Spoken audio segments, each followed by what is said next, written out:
In the top stories, Foreign Minister Douglas discusses strengthening allyship with Taiwan.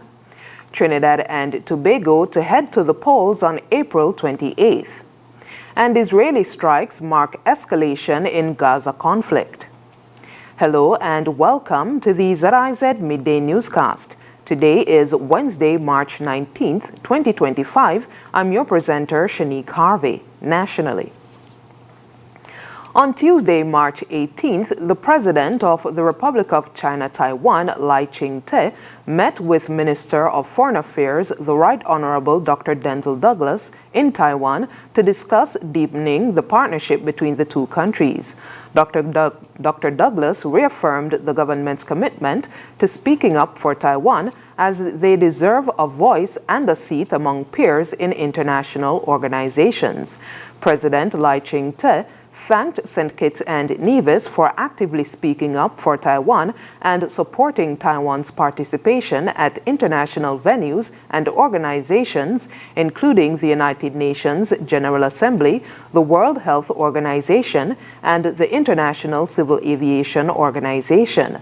In support of St. Kitts and Nevis's Sustainable Island State Agenda, President Lai Ching-te stated, quote, "I also believe that by having Taiwan share its experiences in renewable energy and energy-saving technologies, our two countries will jointly drive green industrial transformation and stimulate sustainable development together," end quote. The trip included the 2025 St. Kitts and Nevis Trade and Investment Promotion Seminar, a meeting with students, a trip to Taiwan Power Company, and other meetings and events. The order paper has been issued for a sitting of the National Assembly to be held at the National Assembly Chambers Government Headquarters on Friday, March 21st, 2025 at 10 a.m. 2 bills will receive their first reading, while 3 are slated for second reading. The government's good governance legislative agenda continues as it commits itself to transparency, accountability, and the rule of law. The Honorable Prime Minister and Minister responsible for Finance, National Security, Citizenship and Immigration, Health and Social Security, Honorable Dr. Terence Drew, will seek leave to introduce and have read a first time the bill entitled Income Tax Amendment Bill 2025.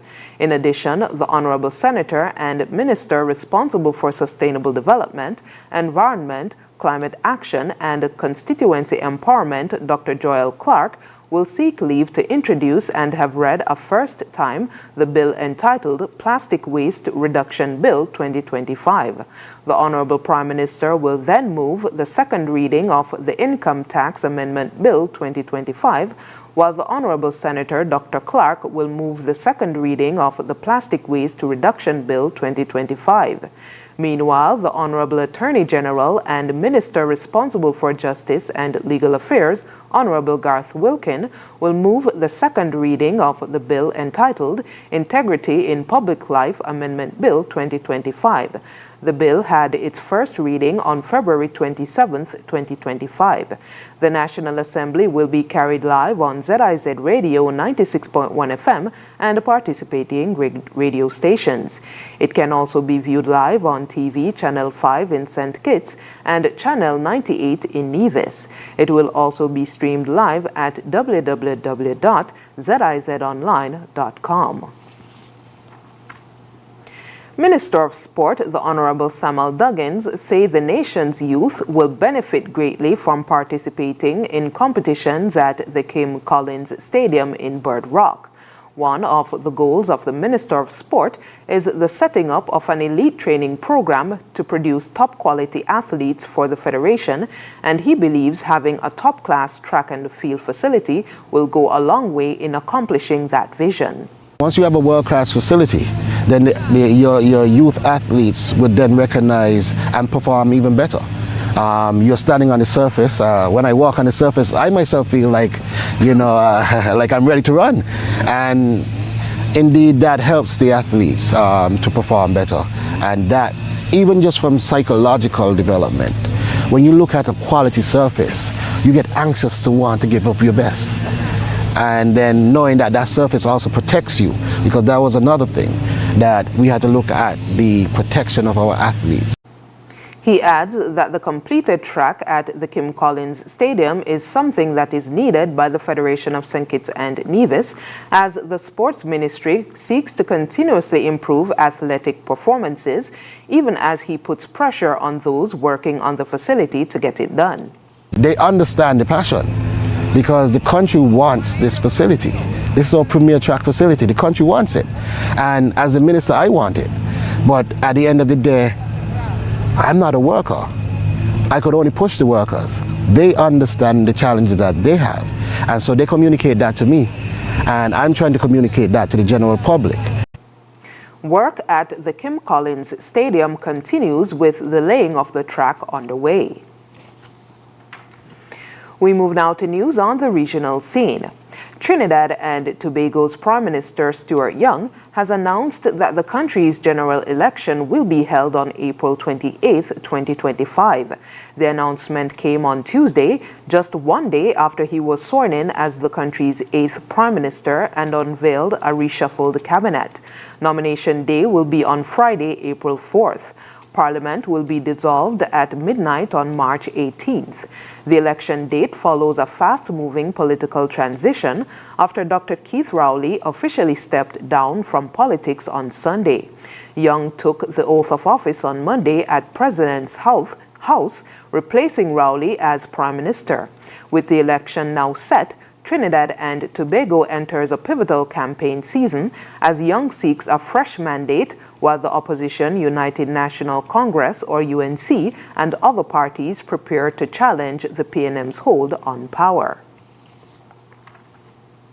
Jamaican sprint legend Usain Bolt has reaffirmed his dedication to the William Knibb Memorial High School with a generous $2 million donation to support its track and field team. The contribution comes ahead of the highly anticipated Intersecondary Schools Sports Association Boys and Girls Athletics Championships set for March 25th to 29th. Despite facing personal financial challenges in recent years, including the impact of the Stocks and Securities Limited fraud scandal, Bolt has honored his commitment to the school. Principal Linvern Wright confirmed that the donation received 2 weeks ago will cover essential costs such as housing, food, and transportation for the over 50 athletes on the team.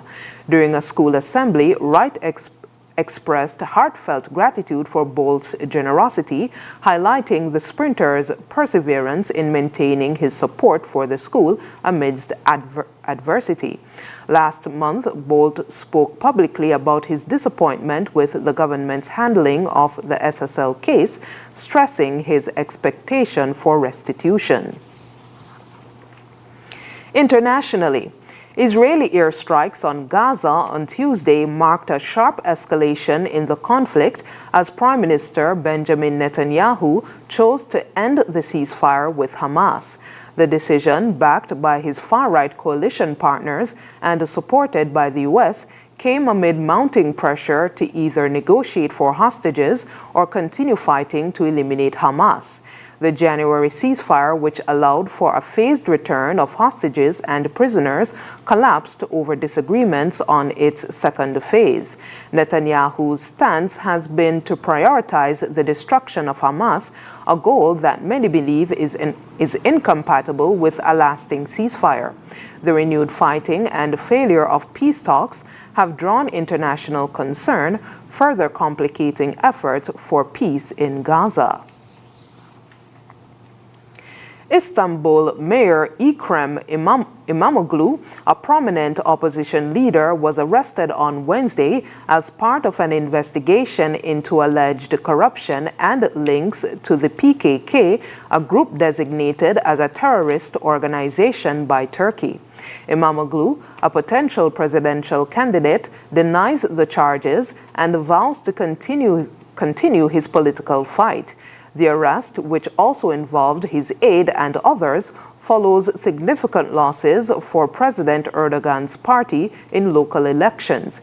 fueling claims of political motivations. Protests erupted in Istanbul and Ankara, and the Turkish government restricted access to social media.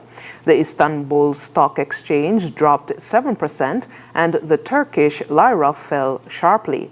Imamoglu's legal challenges include an invalidated diploma that could bar him from running for president. His arrest has raised concerns over democracy and opposition freedoms in Turkey. And now for the weather. Present weather is partly cloudy skies. Winds are a light breeze of 5 miles per hour from a westerly direction. Seas are 1.5 to 2.1 meters or 5 to 7 feet in northerly swells. The high surf advisory remains in effect. The temperature for today is 28 degrees Celsius or 83 degrees Fahrenheit. Weather forecast for today and tonight predicts partly cloudy skies with a 30% or low chance of showers. Sunset for today will be at 6:22 p.m. and sunrise for tomorrow will be at 6:15 a.m. And that brings us to the end of the ZIZ Midday Newscast. Join us this evening for these stories and more in detail. Thank you for tuning in. I'm your presenter, Shanique Harvey.